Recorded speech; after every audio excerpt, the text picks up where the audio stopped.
Happy Smells, Diner Dogs, and Helen's Wisdom. I'm Codename Bomber. I'm Codename Bomber. I mean, Chris. I gave them my real name. What do we do now? Oh, I don't know. Self-destruct, Destroy. And you've been listening to... No, you haven't. You're about to listen to...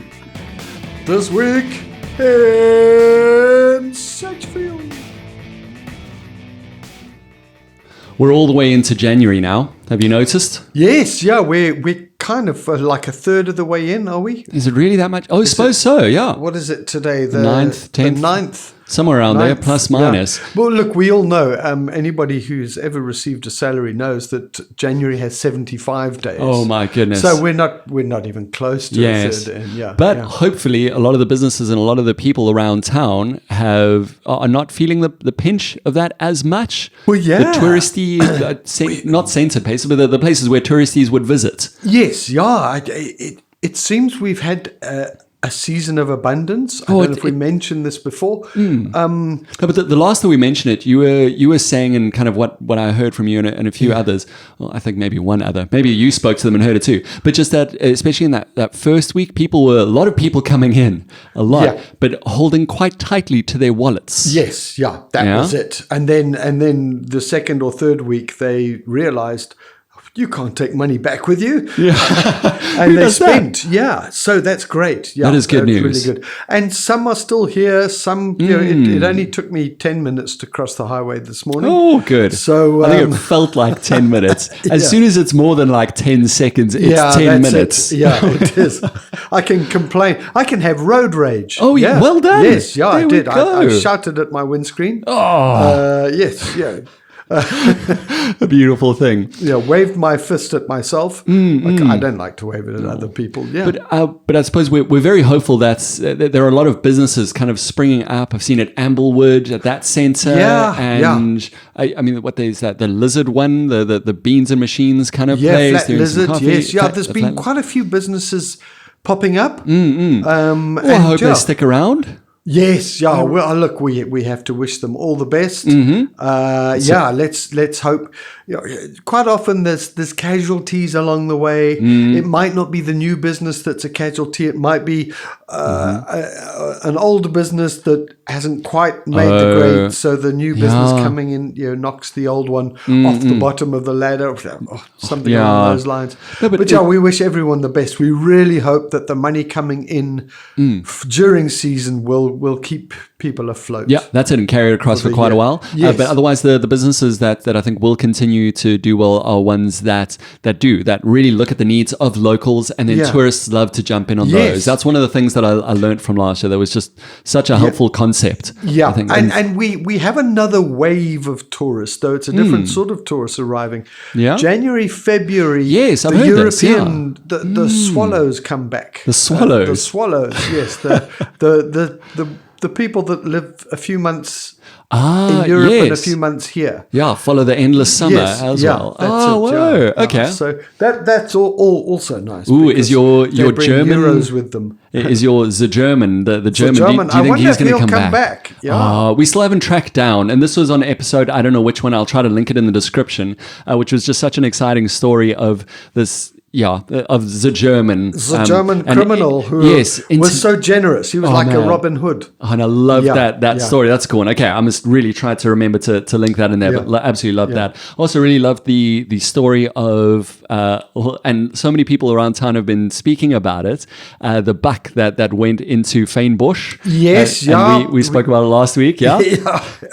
That was, that's still a topic of conversation. And we were speaking earlier that maybe that's got something in some way linked to the new policy for the Garden Route District for allowing dogs not allowing dogs into restaurants. Maybe not but by themselves. Allowing restaurants to apply for the special permission to have dogs in their restaurants. Because there was like a crackdown on that and saying, hey, if we see, we being the whoever, we see that The you have secret dogs. police. Yeah, there we go. Yes, The yeah. secret inspectors. They wear Yeah. bowler hats, Yeah. and they come in and they see dogs and animals and stuff like that. Like that's a big health and kind of safety violation. That's what they were saying. It was, and of course, a lot of people were very angry. A lot of people don't want to go and have a burger without their trusty hound sitting next to them. Yes.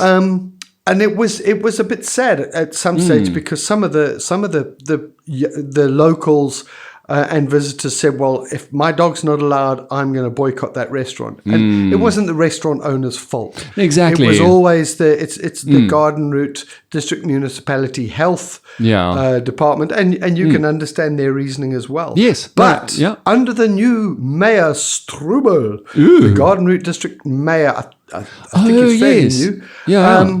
He has put together a policy. Well, I suppose his staff have put together a policy where restaurants can apply to allow dogs into their restaurant. They have to. It's not a given. It's certainly not a free for all. Yes. You have to apply, and even if you apply, it's not a given that you will get approved.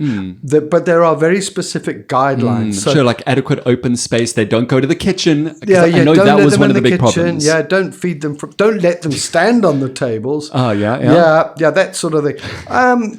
I think that the restaurant owners should probably go onto the website and see if they're because a lot of restaurants don't have enough space to sort of let. That's it. But there are some that do, like the ones that are out on the way to Karatra and Barrington. There's that new one over there. Those that ones, one makes a little bit more sense to me, and where they can actually watch that a little bit more, and maybe people want to taste more nature kind of things in there.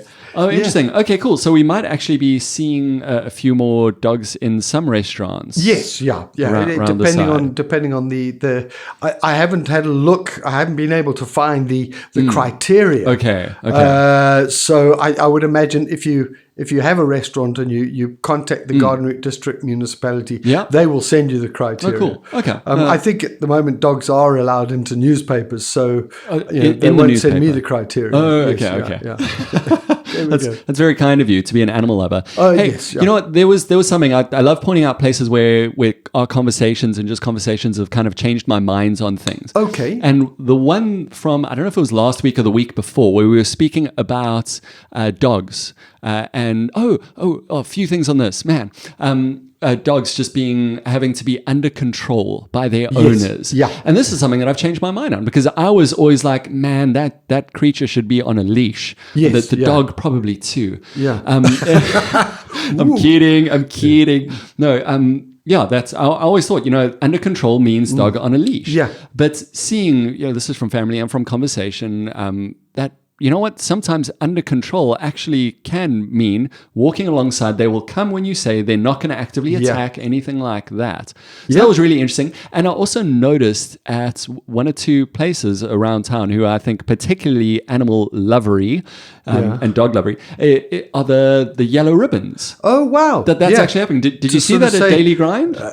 I didn't see it. I saw it up on the wall there. Like there's actually ribbon that you can cut. Like a yellow ribbon. He cut the ribbon. Okay. Yeah. So I just thought that was a little bit interesting. That's great. And also, I mean, dogs get very protective. Sometimes more so when they're on a lead. Yes. Yeah. So if they're allowed to run free, quite often then they'll be more friendly. But if they're on a lead, they might feel attached to their owner and then growl at a passing dog. Who knows? Yeah. They might just want to go to a few restaurants, and they're being restricted in that. Yes. They feel very oppressed. Yeah. They want to go and have a bit of venison. Or at least the biltong thereof. Yeah. But it is. It's very exciting to see all the different businesses, shops, and all of that around town popping up and going around. Now, what was one of the really cool things that happened over this past tourist season for me with family visiting and all that was we had kind of a day to showcase Sedgefield to them. And it's always awesome when Sedgefield just shows up, because I feel like it does very time. You can't get that too wrong, which Here's my thinking. I would love to hear your thoughts, and in the comments, please do let us know. What would be, if you've got 24 hours, or we could maybe extend it to 48 hours? Yes, yeah. What do you show people to show the best of Sedgefield? Yeah, because it is in our DNA, isn't it? It's sort of a new thing that Sedgefielders get in their DNA. Because everybody that passes through Sedgefield says, they know Kneisner. Kneisner is very posh. Yeah. And Plet is exceptionally posh. Ooh, my. And Wilderness is sort of posh, but in more of a German accent. But Sedgefield is that dorp with the horsey wall that you drive. You drive through. That's what we're famous for. Thank goodness that's over. We only have one traffic light, and that changes fairly regularly. When we get people here, we want to show them around. We want because they can't believe it. Yeah, they can't believe it. Oh, you live in Sedge. Okay. Yeah. Oh, shame. Sorry. Could you not afford nice? You made it to the garden route. I suppose they can't take that away from you. Yeah, that's it. But. So you've got to show people around. I mean, my go-to to start with is the Cloud9 Drive. The Cloud9 Drive. Okay. You've got to go up there. I'll tell you a story. We had a mutual friend of ours, Cornell and Kath. They got married many years ago, and one of their guests from Joburg, a young lass that was coming to, and she needed a place to stay. So we said, of course, she can. Dropped her off at Cloud9, So I think it was the afternoon, either after or before the wedding, maybe after the wedding. I said, well, can I show you around Sedgefield? And she was very much a city girl. It was I can't imagine living where's the here. Mall? Where's the mall? That sort of thing. Anyway, I loaded her into the car. Yeah. She went willingly. I Good, didn't load her in. Thank you for that. Throwing her in the boot and closing good disclaimer. it. No, none of those rumors are true. Yeah. Drove her up Cloud9 and did the usual park where the paragliders take off. Nice. Wow. Yeah, beautiful. Look at this. Oh my word. She was so bowled over. And then what I always do is I drive further. And then you see the view on the other side. Oh, I love that. The Swartflay view. So good. Oh, man. And we stopped, and it was, because sometimes it's a bit overgrown, but it was nice and open. Yeah. And what normally happens is you look down, and a flock of birds, I think they're set on a timer, a flock of birds will fly below you, but above the water. Wow. So it's really amazing. Yeah. And at this moment, we'd had a look, and she was saying how amazing it was. And we turned to get back in the car, and about 30 meters up the road, a buck stepped onto the dirt road and just stared at us. And Coffee in hand. I was kind of trying to be that. I mean, she's standing there. She's a city girl, and she's going, just weeping. Wow, does that belong to anyone? That's amazing. Can I ride it? Wow, that is not incredible. Quite like that. But what happened was I said, Joe, well, there's plenty of deer in this region, and they wander wild and blah blah. Yeah, we see them all the time, and anyway, we drive back, and I did the rest of the tour, Herrica's Point, showing them where the rich people live in Colomaioli. Oh yeah, that sort of thing. And then we went home, and then she phoned her boyfriend in Joburg and was saying, oh, and we did this drive, and it was so excited, and we saw a deer. And he says, a deer? She said, yes, yeah. He says, no, you wouldn't have seen a deer. And she said, no, we did. I promise we did. I promise. And I said, yes, we did see a deer. We did. Come on. He said, deer only live in Europe. It was an antelope. And I'm like, an antelope? And she looked accusingly at me because I'd sort of overwhelmed her with my knowledge of local wildlife and referred to it as a deer. And I learned something that day. You should have just started throwing in some Latin. I should have. Some of the random ones that you know. Dirombolus maximus hornus. Some Harry Potter spells. Of course, that's another name for an antelope. The Alohomora. The Alohomora. Just the from Harry Potter. So brilliant. Okay. That's my go-to. Sorry, it was a long story for a short question. It was very helpful. But I love it when you do, when you show people who consider Sedgefield sludge field. Yes, is kind of what it's known. yeah. We're going to get to that in a moment. But with that, that's all they do, and they know it as the place where you get a ticket, a speeding fine, Yes, because it suddenly yeah. drops down to 60 and Yep. then back up to 100. And nobody knows where except by Yeah. the signs. That pesky traffic light, which happens to be the first traffic light after you've left Cape Town on the N2. No way. Yeah. Oh, whoa. Yeah, a friend of mine used to say, leave Cape Town, Yeah. and at the next traffic light, turn left, Whoa. which was Oh, took of them course, on to because L Street. yes, because it's not through George, the N9 Yeah, no, or the whatever. N2 just goes all the way, yeah. That's fantastic. We've got it. Flame at last. Oh, yeah, there we go. We should put that on T-shirts. I was saying, oh yes, I love it when you do, when you showcase some of Sedgefield and it shows up and you get that wow, and it's still something Yeah. that we feel, and being able to just share that do. feeling. It's not Yeah. in a prideful, like this is all me, mine. It's, Yeah. man, look at what this place is. It is so beautiful. It is so Yeah. spectacular and amazing, and that's what I know. Jerica's points at low tide in the rock pools. Oh, yeah. The was- river mouth. Oh man, the mouth and it's surging it's there, just and the mosaic foller. you can take them on a tour of that. Yeah. Groenvlei and Platbank. And, Yes, yeah, there's so much. Oh my There's goodness, so much. to do. So it's Yeah. tough to figure out like exactly what you do in those 24 hours. What do you Yeah. showcase? But I suppose it's also going to depend on the kind of people who are coming. Now, Yeah. this family came and they loved the market, even at its busiest. yeah, who doesn't, eh? Yeah. Oh man, always Yeah. so great, Yeah. such gold. Yeah. And they love the people, the artists, the clothing. That there is a Sedgefield flavor in there that's very unique, and that's always going to be valuable. So Yeah. very, very good to showcase some of that sort of stuff. But yes, one of the things that people have the impression of is Sludgefield, is the Sedgefield stink. Is one of the things. I call And it the happy smell. the happy. So that's okay. Well, it was actually the name came from a Sandparks person I spoke to quite a few years ago, but Yeah. probably about 20 years ago. Yes. Because what I'd only been here a few years at that stage, and I had my brother visiting me, and suddenly we were overpowered by this smell. And it made you I'm so like, happy. oh, no, it I didn't. don't think that was the lagoon. And we're all saying, what on earth is happening? yeah. Basically, it's a whole.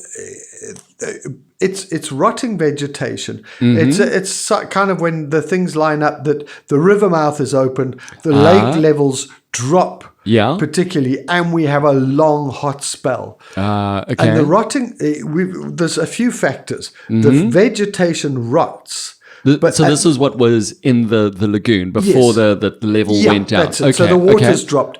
Yeah. The vegetation rots, but it also, there's certain grasses and living things turn white.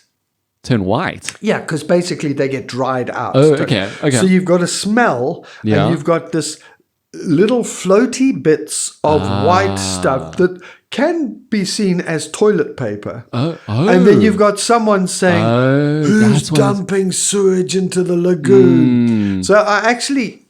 I immediately, because my brother was visiting at the time, and this is not supposed to happen when your brother from UK, you want to who has showcase the best, pounds, is visiting.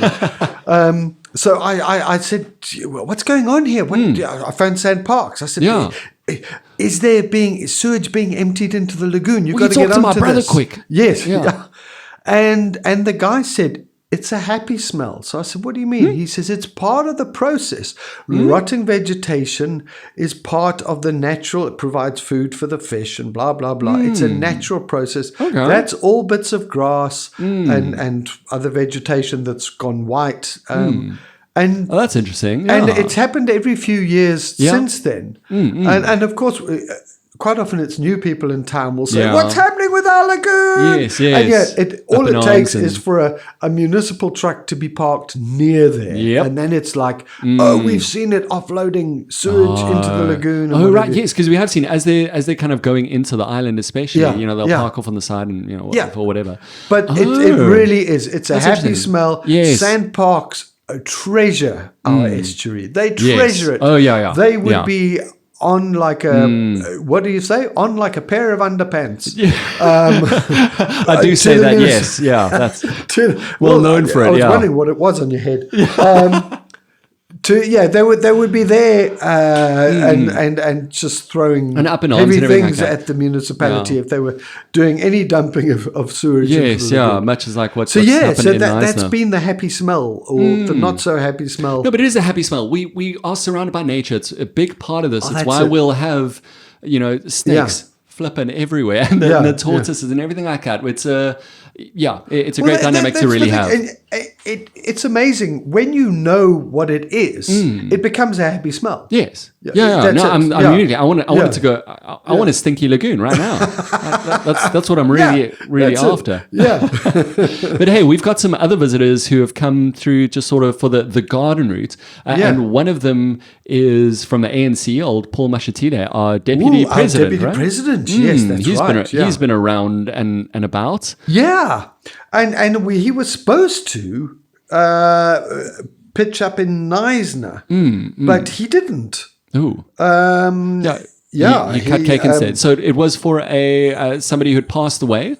Yes, he or was something like laying that? a wreath that's it. at the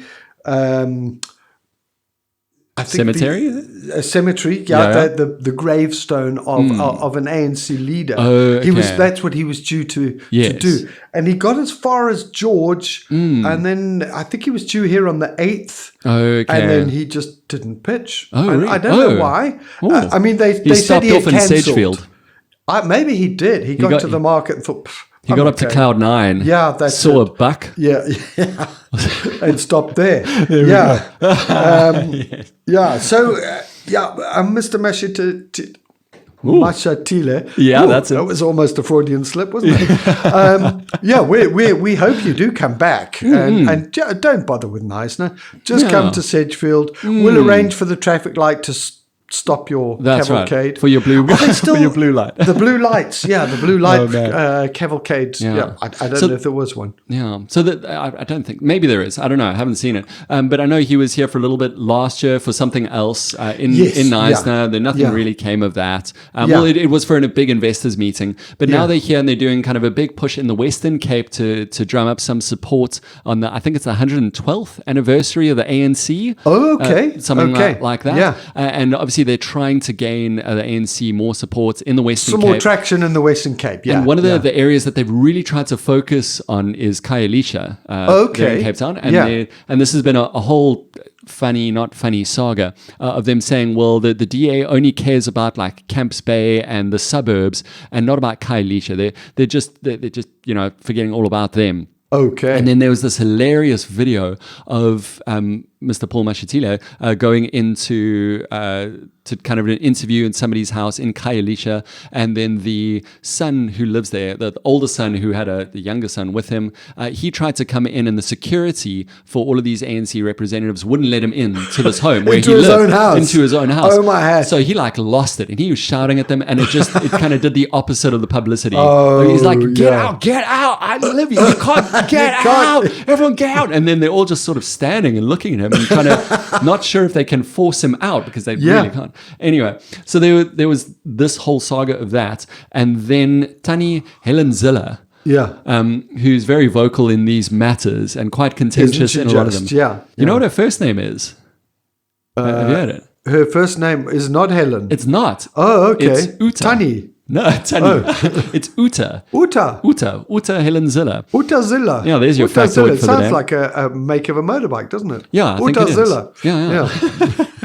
Runs well. So she got onto she's on Twitter, on X, and she had this really interesting kind of thread of thoughts of hers in there, just kind of saying, hey, we really do care. Well, the DA really cares about Khayelitsha and blah, blah, blah, and all of that. But the thing that was really interesting from that, and it's kind of coming from this, and I hope it is a question that we ask more and more, is she says, the job of local government is to provide basic services: drinkable water, electricity, sewage systems, refuse removal, functional streets, drainage and streetlights, and subsidies for public transports. Oh. So if that is what the local government is supposed to be doing, like, is that what our municipality and our council are doing? Yeah. Would you say, how do you think we're doing Well, on those? I don't know. Yeah, it's just an interesting thought, yeah.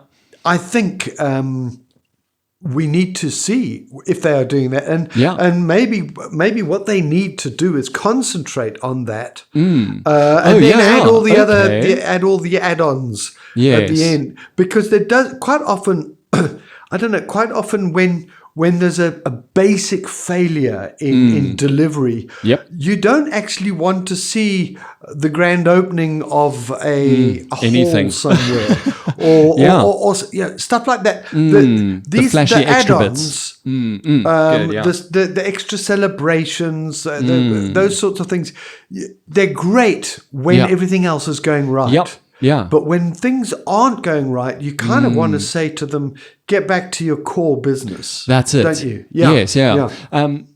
Which, for me, one of the big questions around that, there are a few, and I'll get on to the next one now, but the next one for me on that is around the tourism. And how much of a responsibility should the municipality have for tourism? Shouldn't that just be kind of local residents? I mean, one of the things that Helen Ziller says here is Camps Bay looks that good and does that well because of the residents living there, not because of the local municipality. And the kind of the successful, I don't know about all of that, but the successful, I would think, suburbs and places are ones where there are locals who are stepping up to do the nice things and the beautification things and maybe some of the security things. That's the SRA. Like we're experiencing here. The revived Sedgefield, the Sedgefield Ratepayers Association, they are stepping up and making a huge difference. So there's a fine line, isn't there? It is. I don't know where it is, but it's an interesting one. It's one that I haven't contemplated. Between doing the municipality's job and doing something to make your town better. Once again, I would imagine that these entities would still do a great job if the municipality was able to do the basic services thing. Exactly. Yeah. But look, on the tourism side, I have a bit of a different thought, because I wouldn't like to see that taken away. I know the budget for tourism through the municipality, the figure 4 million has been around for a while. It could well be more than that. It's gone through local tourism structures. It's gone through Westgrow at one stage. Westgrow is the Western Cape government sort of tourism. Okay. So there's an even bigger. Okay. So, but the problem is, and they sort of handed the money over to them to say promote Knysna, promote. But I often feel we need a local promotion. That's it. Yeah. And private. Would I don't know. Provincial government or national government spread the word about Sedgefield if we didn't have a tourism budget? Oh man! So we might get lost in the bigger picture. Yeah. So it's interesting, but there's a big kind of global shift in thinking around the role of governments. Well, this is at least in the biggest kind of ones that there are there, the ones that you hear about in whether it be America, Canada. It's all happening there. And Argentina with old George Millet. I don't know if that's how you say his name, but a very big move to bring down the size and the spending of governments. We're seeing that these big bloated governments, I mean, and we went almost the opposite way with GNU to have the bigger than ever kind of that. And we see it in our council as well. I mean, how many people are on staff in that? And, is that helping? Is that hindering? I think it's helping a lot. So this is me saying, I don't know, but this is an interesting thing to consider. It is. And from a national and a local government level, government is one of, if not the biggest employers. So, and is that right? Well, if you're going to offload a lot of people, you need to actually make sure that you have things in place so that they can find work elsewhere. So we've kind of got ourselves into a bit of a mess. I think I'm 99.9% sure that the Knysna municipality is the biggest employer in Knysna. I can't see it being any other way. Yeah, who else would? So it would need to be a long-term vision of creating work that people can leave because remember now, working for the municipality in a small area like Knysna, Sedgefield, in this municipality, it's quite working for government has always been looked down on because you don't get much pay. And whatever. In this area, it's not. You do. Yeah. Not that No, you get I paid hear more, that. but compared to other people. So you've got a pension plan, you've got a housing allowance or subsidy, as far as I know, a uniform, medical aid, sometimes. a uniform. Yeah. You've even got a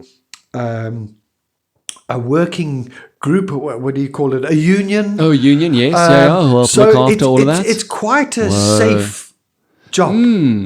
So interesting, isn't it? yeah, so I agree with I agree with cutting down oversized staff teams, but I think it has to be. We don't want to end up with a lot more people unemployed. And we also don't want to end up taking on huge amounts of consultants who are going to charge. Exactly. Like it's got to be more committees and things like that. Yeah. But, so I don't think it would be at the bottom end that I think would be at the kind of top needs to end. be scrubbed. Yeah, Yeah. at the top end. How many think people you're are right. there? How many people are pushing pencils? Yes. Maybe none, but I suspect many, it could be, or at least some. I think an efficiency drive would be good to see how good many idea. people can well, if someone is if there's too many people in a department doing a job, Yes. you don't necessarily have to remove some of the people, but you can employ them elsewhere. Reallocate them. Reallocate them to somewhere that's, and we know there's a lot of departments that are lacking. Yes. So and how long kind of some of those departments went without directors. Yes, and then that also means that it's completely just so more and more a mess. Remove the deputy mayor and put him in the public works department. There we go. No, that's a tough one. It's a bit of a contentious one. Yes, but man, it's got to be spoken about, and it has to be. Yeah, like my mind's open to where it might go with it. But I would love to hear both sides of it, because in my mind, my thinking right now is really whittle it down. Yeah. Especially if we've got an unfunded budget, if we're in the current economy where a lot of people are struggling, except for some of the municipal workers, the higher ups. I don't know. Some of it just doesn't quite sit right. My take is that they should get the basic services right. Yes. And then move on from there. Yeah. And expand from there. But if they get the basic services right, people will be more inclined.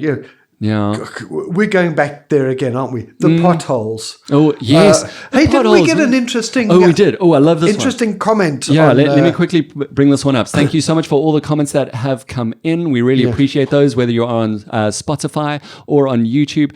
Please do drop comments, and remember to subscribe over there. But this was one of the comments that we got from Mark. He says that a small town in the States sold their potholes to their romantic public in the run-up to Valentine's Day for $50, I assume. The council filled in the pothole, painted a red heart over it, and wrote the initials of the two star-crossed lovers who paid for it. That's cool. Isn't that cool? I think that's some we good have fun. Streets filled with hearts just for a week or so. Yeah, and then you ride over them. Yeah. You broke my heart. And if you're single, then you ride over them a few times. Yeah. They're just showing off. Yeah, you got to make sure that it is your spouse or your recognized partner. Yes.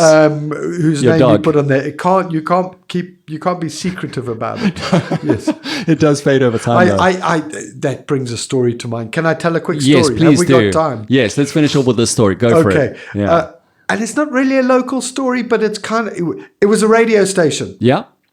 And the radio DJ, as they do, had played a trick on a phone trick on a lady operating some sort of thing, some business. But she was so patient, and she didn't challenge who he was. He gave a really hard time on the phone, pretending to be an irate customer. Yeah. But she handled it so well. Oh, wow. He eventually had to stop and say, "Listen, obviously, I can't get you riled up. Yeah, please be mad with me. You've been amazing." And he said, "As a reward, I want you to. We want to call someone for you, someone special to you, because and you can sort of chat to them on Yes. live on radio. Oh, wow. Yeah. So fun. that was great. She said, well, that fits in wonderfully because it's my boyfriend's birthday today. He's traveling on the road. I know he listens to your radio station. Yeah. So I would love to, I'd love to call him and wish him a happy birthday. So the DJ gets the number and phones the number, and it rings. And this guy answers, and he says, "Hey, is that Fred Bloggs, whatever the name was?" Yeah, good old yes, Fred. It is. Yeah. And he says, well, there's someone very special here who wants to wish you a very, very happy birthday. Can you guess who that might be?" Uh-oh. And he said, it must be my wife. And she says, Radio "Your wife?" Oh my And he goodness, says, radio magic. Oh no. And the Hot damn. DJ just sat back and let this argument go on My live on word. air. Yes. So, man, everyone's dialed in and listening to that one. So Goodness. when you do buy a pothole and make it heart-shaped and fill it with red ink, please make sure that it is your official spouse or girlfriend or boyfriend whose name you put on there. The official one. Not someone you admire secretly from afar.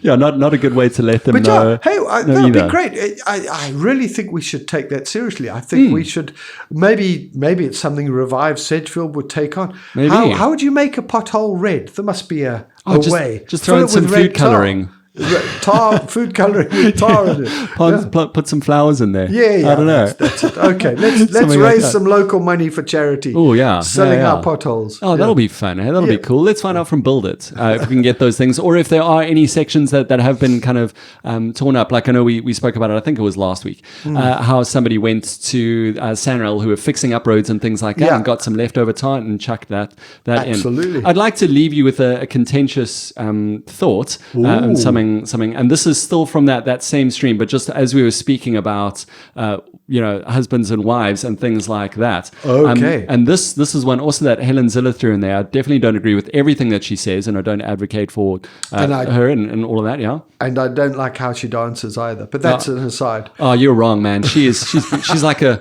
swan on ice. She should have gone in the Olympics as a breakdancer. She could have won the gold. She could have done the buck dance, yeah. Okay, so she says, above all, help end the scourge of teenage pregnancies. Make sure that all fathers take responsibility for their children and provide exemplary role models for them. Finish your education, get skills, get a job before starting a family. Wow, that's okay. She's gone up a notch in my view. I did. Zilla. Yes. No, I like that. Of course, saying we love and appreciate every single mom out there. Yeah. But man, we need a culture, we need a society that sees how important fathers are, and that doesn't make it easy for fathers to duck out. Yeah, as well. Absolutely. Okay, but that's a whole nother discussion topic. Yeah, But that'll be a 3-hour one. Yes, yeah. So that'll be later today, right? Yeah. Okay. Oh man, but this was great, Bomber. Once again, always good to catch up. And we've got a. Oh, can I quickly do an advert? No. Yes, please do.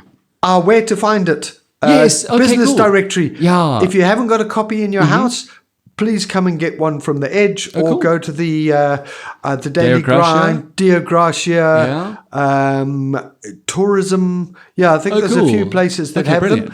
them. Dolphin Stationers. That's it. Okay. They're free, and it's got all the really local helpful. businesses listed, and it's also got a clever little QR code that you can scan and load it onto your thing. Onto your phone. Onto your phone. Yeah.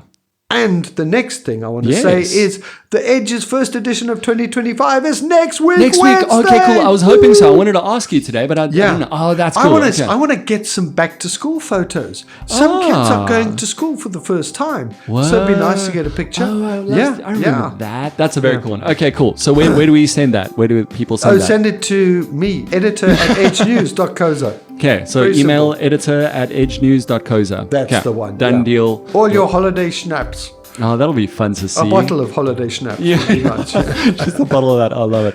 Okay, cool. Bomber, as always, thanks for the chat. Thank you.